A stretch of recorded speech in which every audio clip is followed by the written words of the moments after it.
If your MSI Thin 15 is affected by blue screen of death errors, this guide will walk you through proven troubleshooting methods to identify the cause and fix Windows blue screen of death issues.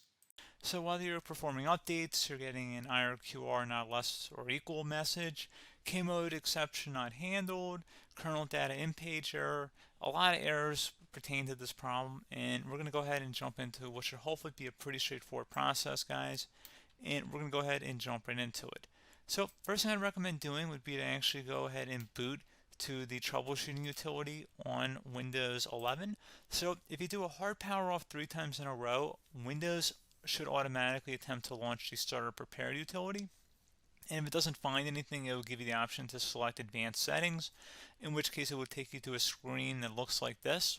Now, if it does not take you to a screen that looks like this, or you're unable to get to that, you can also download the Windows 10 Media Creation Utility, or Windows 11. They probably will make a creation utility for Windows 11 at some point.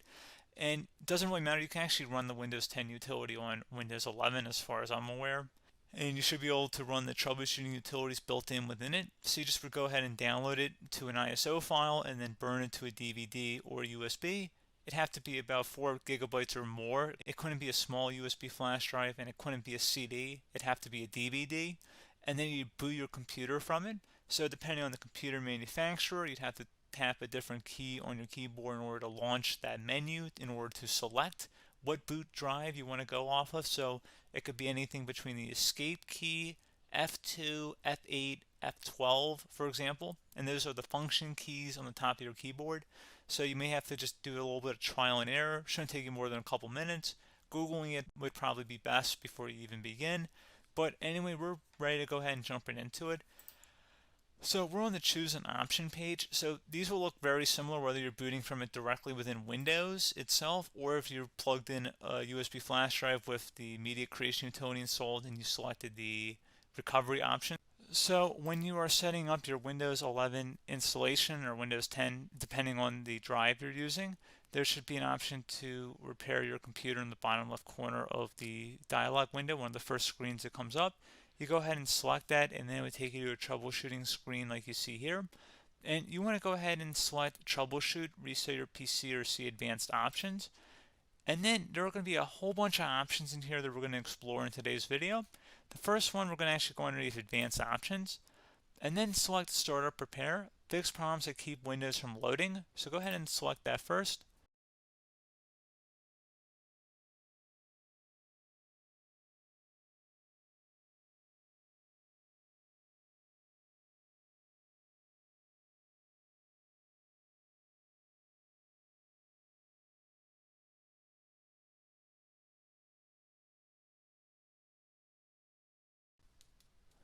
Okay, so you can see it could not repair our PC.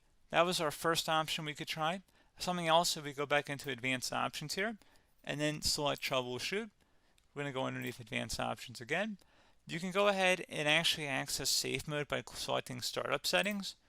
And then if you select the restart button, you have the option on the screen, select safe mode with networking, which will give you a key on the screen. It'll tell you which key to press to enter that.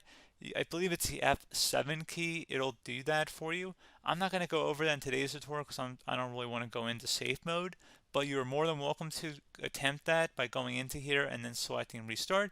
Again, it'll launch another screen. It'll say what key do you want to press, and it'll give you like 7 or 8 different options, and you want to select safe mode with networking. There's also an option for a command prompt too, but that's going to be something we're going to cover later in this video, and we don't even have to go through that in order to access it. So that's why I'm not going to really push for that, because unless you know exactly what's causing the problem, you probably don't need to go into safe mode. Unless you're trying to recover files, in which case then you definitely can go into safe mode, but we're trying to actually recover our computer here. So I hope that makes sense. Something else we can also try here as well would be to uninstall updates, remove recently installed quality or feature updates from Windows. So if you go ahead and select that, you can uninstall the latest quality updates, which generally is the more day-to-day updates. Feature updates are the less regularly released ones, like the big ones. I would equate it to service packs in like Windows 7 and Windows Vista and Windows XP. So larger updates that occur once or twice a year at most. And the quality updates are more just a regular update. So probably obviously depend. It'll take longer if you're going to try and uninstall the latest feature update versus quality update, and maybe you don't need to go back that far. So just giving you guys a couple of pointers with that. Something else you can also look at here, and we're going to jump into the command prompt in a little bit, but you can select System Restore, which will use a restore point recorded on your PC to restore Windows. And this is something I would highly recommend here, guys. So select Next. Assuming you have a restore point saved on your computer, you go ahead and select the most recently created one, and you'll select Next, and then you'll select the drive. You shouldn't actually have to select the drive. You can scan for affected programs, but we're going to keep it all default here, and then we're going to select Finish. So once started, System Restore cannot be interrupted. Do you want to continue? I think we're going to select yes. I don't think we have anything better to do on our computer right now, so just give it a moment here to initialize. It will take a couple minutes to run, obviously depending on how large your hard drive is and how much is saved on the System Restore point. So just give it a couple minutes here.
Okay, so you can see system restore completed successfully. The system has been restored. Your documents have not been affected. Click the restart button to restart your computer. Go ahead and select restart.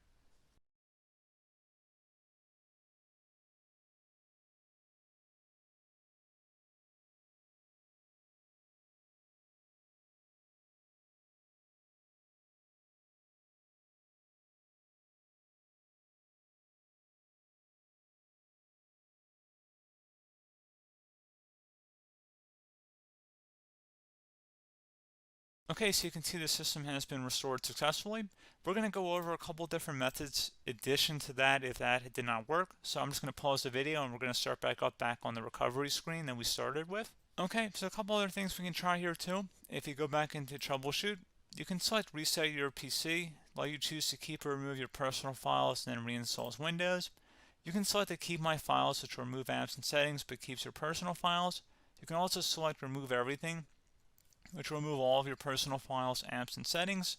So this is more of a factory reset, the second option here. First option, it should not delete all of your personal files. However, it will pretty much clear most of your programs. And keep in mind, there's no guarantee that your information, number one, is even still available and easily recoverable on your computer to the point that you actually would be able to recover anything. And the second point is that there's always a chance that it won't actually recover and it will just do a factory reset anyway. So there's no guarantee that actually would keep your files anyway. So I would recommend trying to get a recovery tool and backing that up first before selecting it anyway. But again, those are a couple of different options. And then something else you can try here if you go back to the choose an option. Another option, if you go underneath choose an option and select troubleshoot, advanced options, and now select where it says command prompt. Okay, so the first thing we should do is type our main hard drive here. In most cases, it should be the C drive. So you just do a C colon and then hit enter on your keyboard. So once you're underneath the C drive, we're going to type in dir and then hit enter on your keyboard. It should have program files, users, and Windows all in there. That's how you know you're in the right directory.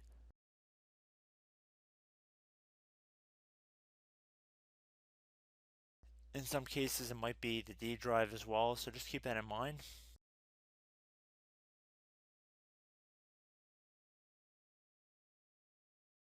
Next thing we're going to do is type in cd space /Windows /system32 /config,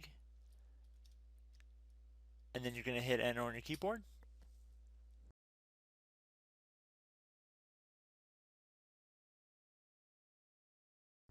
So now you're going to type md space backup. If you've seen other tutorials, it might also say to put down md backup. That's because the backup name is pretty common when you want to back something up. So you can name this whatever you want, doesn't have to be backup. So if you've already made a backup folder in the past, you could do backup 1, for example. So once you're done setting the name you want the backup to be called, hit enter on your keyboard again.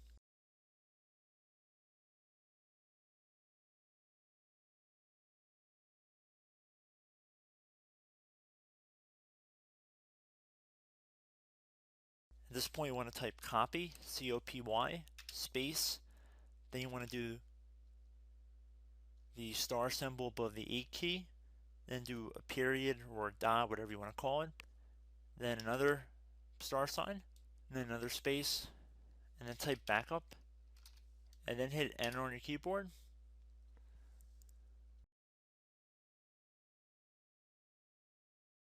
Now you want to type cd reg back, R-E-G-B-A-C-K, and then hit enter on your keyboard.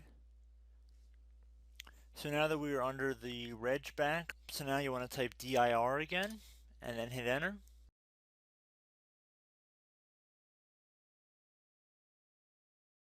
So now at this point we're going to type copy again. So copy, space, star sign, dot, another star sign, space, and then 2 dots. So we're going to type copy, space, star sign, dot, sign, star sign, dot dot, and then hit enter on your keyboard again. So for overwrite, you want to overwrite all. So type A on your keyboard, so capital A, and then hit enter on your keyboard.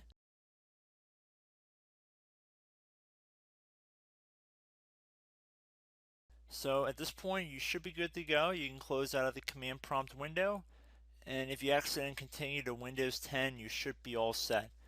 So I hope one of these 3 or 4 different methods we went through in this tutorial helped you guys out. Again, I'm not sure if you guys heard me earlier, but try to go back into your safe mode if possible and uninstall any programs you know might be conflicting with the Windows startup if you can get into safe mode. So just keep that in mind. Something very simple like that could be blocking up everything. So again, I hope this tutorial helped you guys out, and I will catch you in the next tutorial. Goodbye.